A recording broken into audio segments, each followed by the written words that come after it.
après 2 mandats, le président Macky Sall a pris la décision de reporter la présidentielle initialement prévue le 25 février. Il l'a reportée au 15 décembre 2024, une décision inattendue malgré les tensions auxquelles le pays fait face depuis la première arrestation du leader de l'opposition, Ousmane Sonko, en 2021. Son parti, PASTEF les Patriotes, a d'ailleurs été dissous. Alors que se passe-t-il dans ce pays encensé par la France pour ses valeurs dites démocratiques? On en débat tout de suite avec nos invités. Bonjour Adji Diarra Mergane Kanouté, vous êtes députée et vice-présidente du groupe parlementaire Benno Bokk Yakaar, donc l'alliance de la majorité présidentielle. Merci d'avoir accepté notre invitation dans AfriConnect sur RT en français. Je vous remercie, Samantha, et moi permettrai également de saluer les auditeurs, ceux qui nous regardent à travers l'émission, saluer mon compatriote également, Aliou Sall, et saluer donc tous ceux qui sont sur le plateau virtuel. Effectivement, bonjour à vous, Alioune Sall. Vous êtes député de la diaspora, coordonnateur de PASTEF France. C'est le parti d'Ousmane Sonko. Bonjour à vous et merci également d'avoir accepté notre invitation dans AfriConnect. Bonjour Samantha, merci beaucoup de nous avoir invités. Je remercie tous les éditeurs de votre plateforme au Sénégal et partout dans la diaspora où je me trouve, particulièrement en France. Et je salue également mon co-débatteur, l'honorable député, Madame Diarra. Alors, je voudrais que l'on commence par regarder ces images qui ont fait le tour du monde. On y voit plusieurs députés de l'opposition sénégalaise évacués du Parlement de façon musclée par la gendarmerie au motif d'obstruction au vote sur le projet de loi visant à repousser la présidentielle au 15 décembre 2024 en lieu et place donc du 25 février et maintenir donc par conséquent le président Macky Sall en fonction jusqu'à l'installation d'un successeur.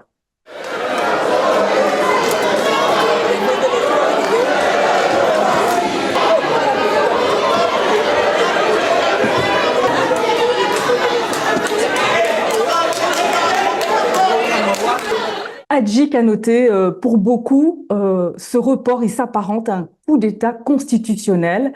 On vient de voir ces images assez impressionnantes quand même des députés de l'opposition de la République du Sénégal sortis de l'enceinte du Parlement de manière musclée. Que répondez-vous à ces accusations, c'est-à-dire un coup d'État constitutionnel? De 11h du matin à 23h de la nuit, les députés du groupe Yewwi ont eu à véritablement animer, faire un débat. Parce qu'ils ont dit qu'il n'y a pas eu de débat. C'est faux. Il y a eu un débat de 11h à 23h de la nuit. Eux seuls, ils ont eu chacun 5 minutes, 55 députés, 5 minutes chacun pour véritablement partager avec les Sénégalais leur position par rapport à ce report-là. Maintenant, vous avez constaté que les députés de la majorité n'ont pas réagi aux provocations. Nous sommes restés sereins. Le président de l'Assemblée nationale est resté serein. Et jusqu'au moment du vote, ce groupe Yewwi a voulu véritablement nous priver de notre droit de vote. Alors, on va faire réagir Alioune Sall, justement. Donc, je termine.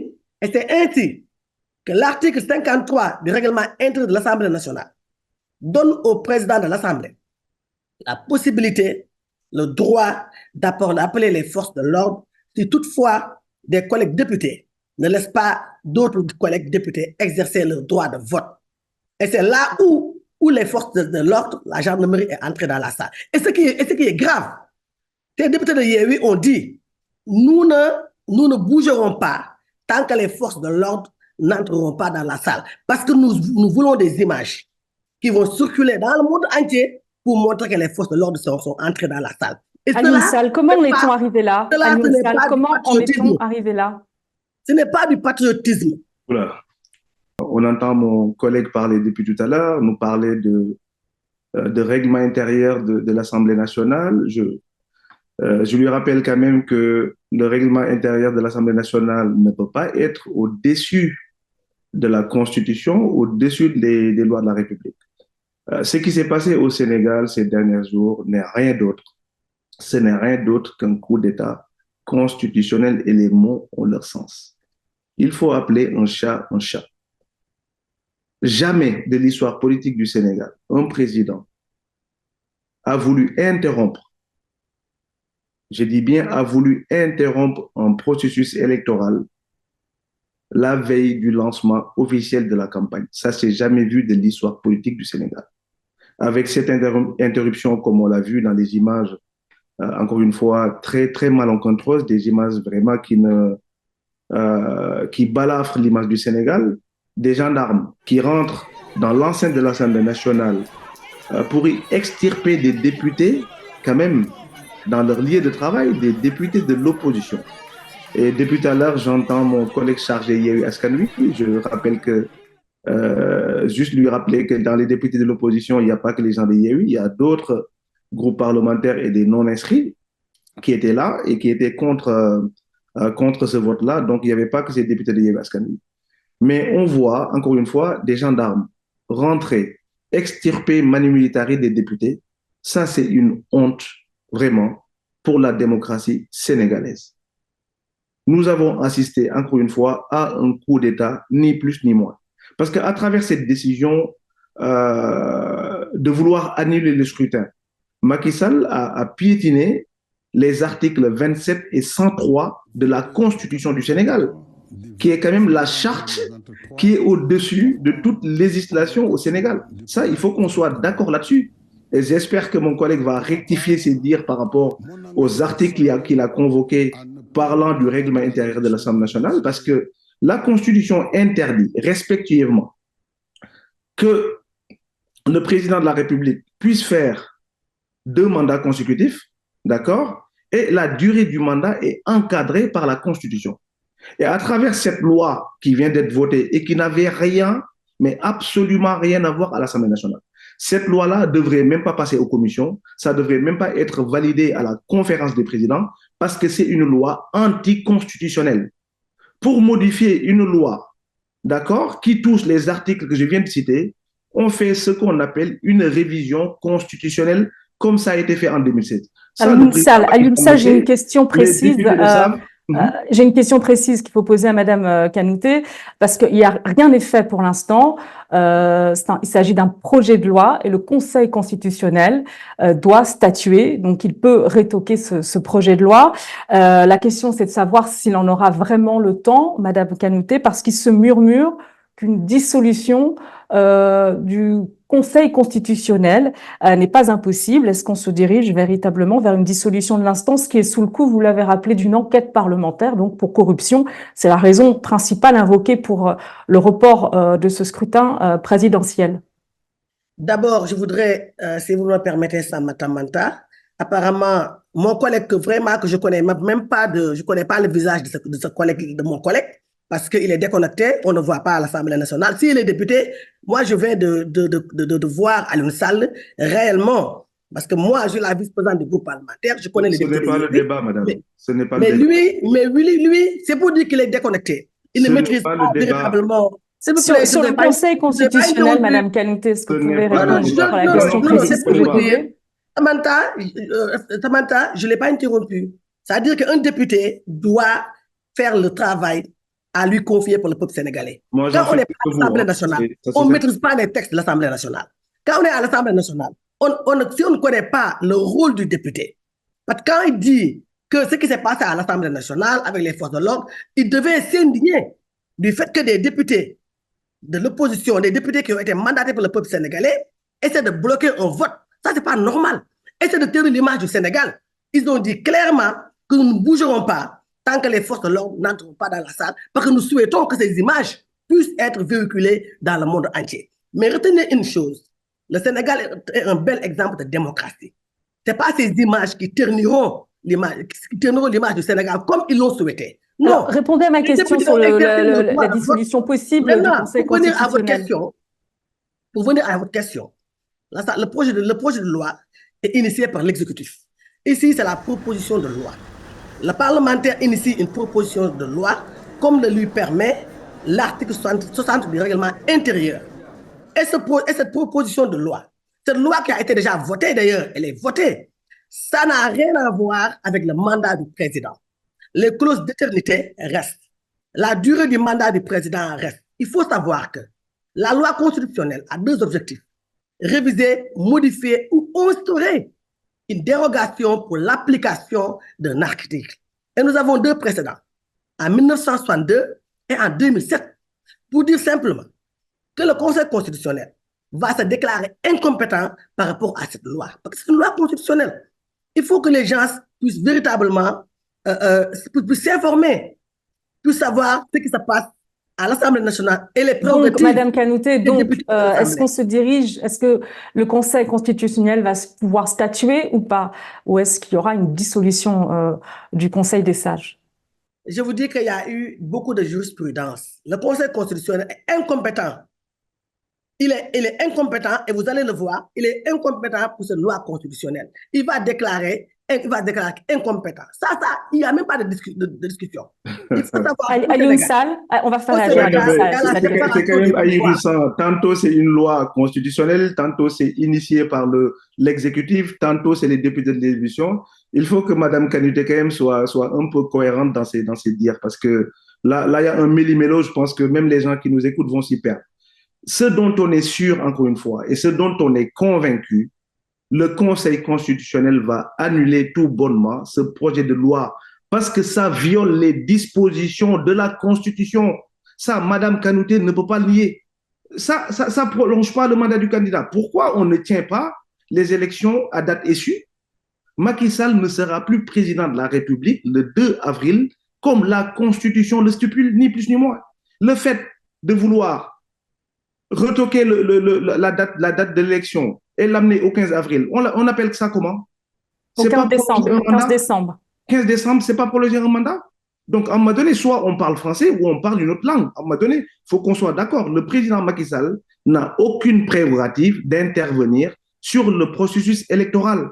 Et sur les rumeurs de dissolution à Alioune Sall, qu'en pensez-vous? Le Conseil constitutionnel a validé, Samantha, la liste des 20 candidats en lice. Je rappelais tout à l'heure, c'est pas pour rien que je rappelle que ce décret, encore une fois, anticonstitutionnel est survenu la veille quand même du lancement de la campagne officielle.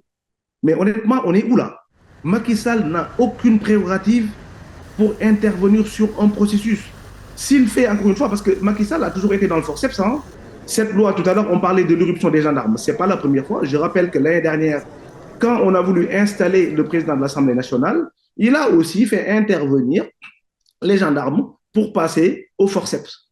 Donc, il est coutumier des faits. Aujourd'hui, il est dans une logique de vouloir imposer aux Sénégalais, d'accord, un prolongement de son mandat, et chose qui n'est inacceptable. Et les Sénégalais ne se laisseront pas faire, ça c'est sûr. Sur ma question, personne ne veut répondre à ma question, Alioune Sall. Non, mais Macky Sall, il s'arroge tous les droits, il s'allonge tous les droits. Moi, ça ne va pas nous surprendre. Demain, il se susurre même, et ça c'est de source même très très sûre, qu'il va dissoudre le Conseil constitutionnel parce que jamais le Conseil constitutionnel ne va, ne pas prendre ses responsabilités pour dire le droit et pour annuler tout bonnement ce projet de loi anticonstitutionnel qui n'avait encore une fois rien à faire à l'Assemblée.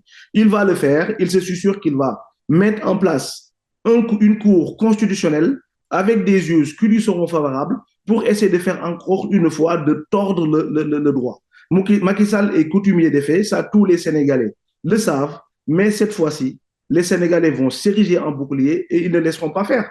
Parce que Madame Kanouté, s'agissant justement du report de la présidentielle, l'idée c'est de pouvoir mettre en place des conditions pour organiser un scrutin inclusif. C'est l'un des arguments qui est avancé par la majorité présidentielle. Est-ce que ce délai, ce sera aussi l'occasion de permettre la réintégration des candidats qui ont été écartés jusqu'à présent, des opposants la plupart du temps recalés par le Conseil constitutionnel, mais aussi des opposants qui sont en détenus actuellement. On pense évidemment à Ousmane Sonko et aussi Bassirou Diomaye Faye, l'ex-première ministre aussi Aminata Touré, qui elle a été recalée là-dessus. J'aimerais vous entendre. Aujourd'hui, le dialogue est agité et notre souhait, et c'est la volonté également du président et de nous députés et du peuple sénégalais, c'est d'aller vers une élection présidentielle transparente, premièrement, transparente, parce que les raisons du report initié par les députés, c'est les accusations contre des juges du Conseil constitutionnel de corruption supposée. C'est également la réputation de ces accusations par le Conseil constitutionnel qui a porté plainte contre des députés. C'est également la parjure, une candidate qui a été déférée au parquet. Donc, et également des candidats qui ont porté plainte contre l'informaticien du Conseil constitutionnel. Donc, autant de faits, de constats, d'irrégularités qui ont poussé véritablement à ce report-là. Alors, il y a juste, s'agissant des raisons qui ont amené justement ce report de la présidentielle à Lioune Sall, il y a un cas, c'est un cas précis qu'il faut aussi évoquer, c'est le cas de Karim Wade, qui s'est allié d'ailleurs à l'alliance présidentielle et sa candidature a été retoquée au motif de sa binationalité, alors qu'il avait abandonné la nationalité française avant le début de la campagne. Il y a une autre candidate dont la candidature a été acceptée par le Conseil constitutionnel, alors que elle dispose de la double nationalité, une double nationalité présumée en tout cas. Là-dessus, encore, l'opposition dit effectivement qu'il s'agit d'un calcul politique pour avantager, remettre en selle finalement Karim Wade au détriment du dauphin désigné, Amadou Ba, très bas dans les sondages, hein, très impopulaire et loin d'être en passe finalement de gagner cette élection à Lioune Sall. Mais c'est évident, Samantha. Tous ces argumentaires qui ont été avancés sont fallacieux. Il n'y a aucun argumentaire. D'ailleurs, Madame Kanouté et le président du groupe parlementaire qu'on a écouté hier viennent de dédire le président. Parce que tout à l'heure, vous lui posez la question à savoir est-ce que tout se passait bien au Sénégal. Elle vous répond comme quoi qu'il n'y avait pas de crise, les institutions fonctionnent correctement. Et Macky Sall, dans son allocution de samedi, a dit que c'est à cause d'une crise institutionnelle, d'une supposée crise institutionnelle, que cette décision-là a été prise. Chose qui est tout bonnement fallacieux. Aujourd'hui, il y a quand même l'histoire d'accusations contre des juges de la Constitution qui ont été étayées. Jusqu'au moment où je vous parle, il n'y a même pas un début de preuve, d'accord, qui a été mis sur la table. Et admettons même qu'il y aurait eu des preuves. Le juge constitutionnel accusé de corruption a déposé une plainte. Qu'est-ce qui empêche aujourd'hui au procureur général d'instruire sa plainte? Si cette plainte-là est instruite, encore une fois, ça met tout bonnement fin aux actions qui ont été prises au niveau de l'Assemblée nationale. Donc, est-ce que ces gens-là aujourd'hui ne sont mus, comme ma collègue le dit, ne sont mis de faire éclater la vérité? Que nenni, c'est pas vrai. Tous ces arguments-là avancés ne sont pas vrais. Maintenant, pour en revenir à l'affaire Karim Wade. Aujourd'hui, on a une constitution qui a réglé tous ces problématiques. Pour le cas de Wardini, je renvoie à ma collègue à l'article 34 de la Constitution, à son alinéa 1, qui dit que la candidate pourrait être invitée tout bonnement à retirer sa candidature. Si le procureur, encore une fois, j'ai cru comprendre, cette dame a été gardée à vue pour parjure. Pourquoi elle a été libérée aujourd'hui?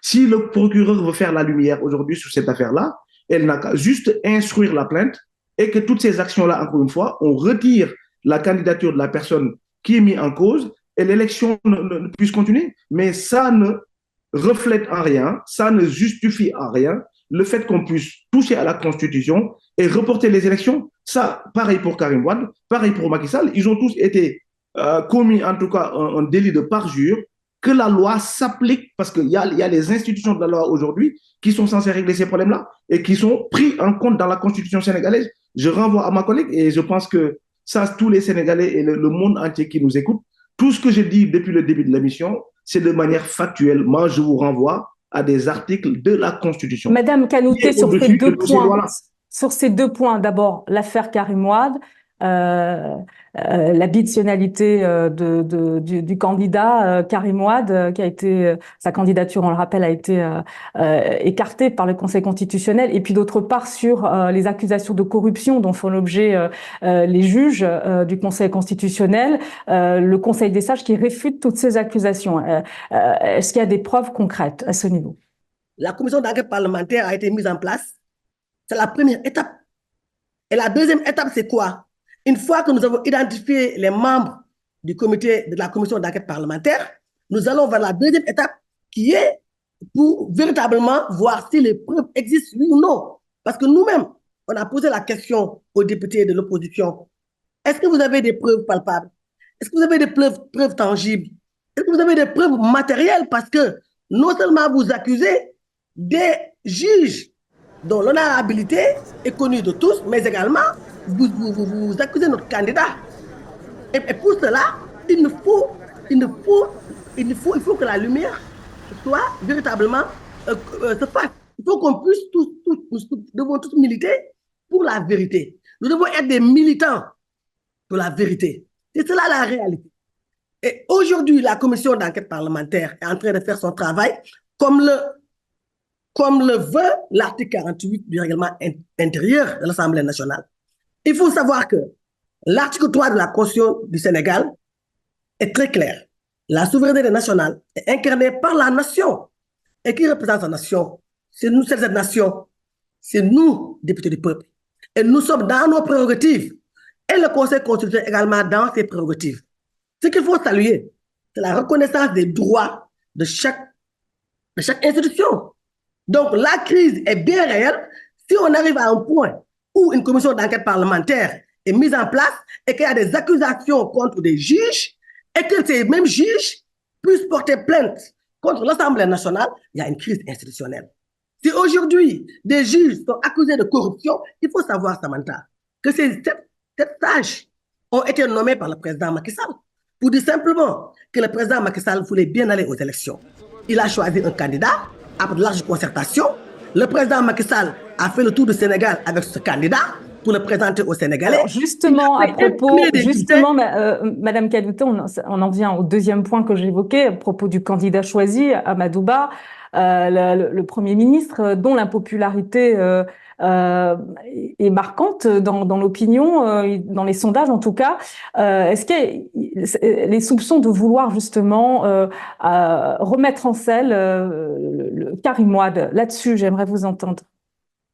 Vous savez, à mon humble avis, ma forte conviction est que Karim Wade devait être candidat. Et pourquoi? Parce qu'il a renoncé à sa nationalité.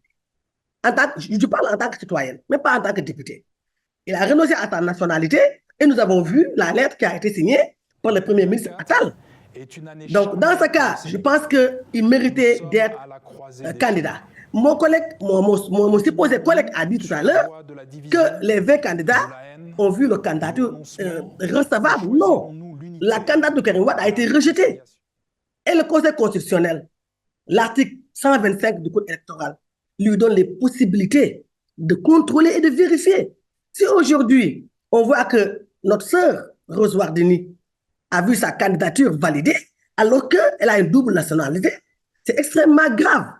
Samantha, devrions-nous fermer les yeux sur des accusations aussi graves contre des membres du Conseil constitutionnel? Alors, cette dernière question pour clore ce sujet, Madame Kanouté, est-ce que Amadou Ba sera le dauphin désigné si vous parvenez à dépasser cette crise que vous nommez crise institutionnelle ou pas? Tant que le président Macky Sall continue à faire confiance au Premier ministre Amadou Ba, nous également, Amadou Ba restera notre candidat.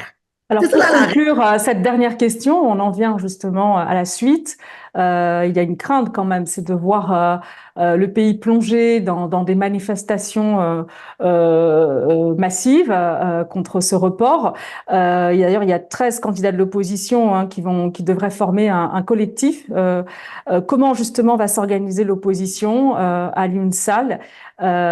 Dites-nous comment la suite risque de se produire, à votre avis. Juste pour revenir sur quelque chose que je ne peux laisser passer, parce que ce n'est pas conforme à la réalité par rapport à ce qui a été dit avec ma collègue.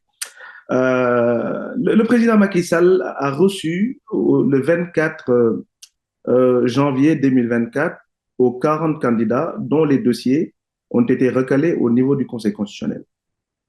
La présidence de la République a signé un communiqué dans lequel ils disent ceci: les décisions du Conseil constitutionnel ne sont susceptibles d'aucune voie de recours.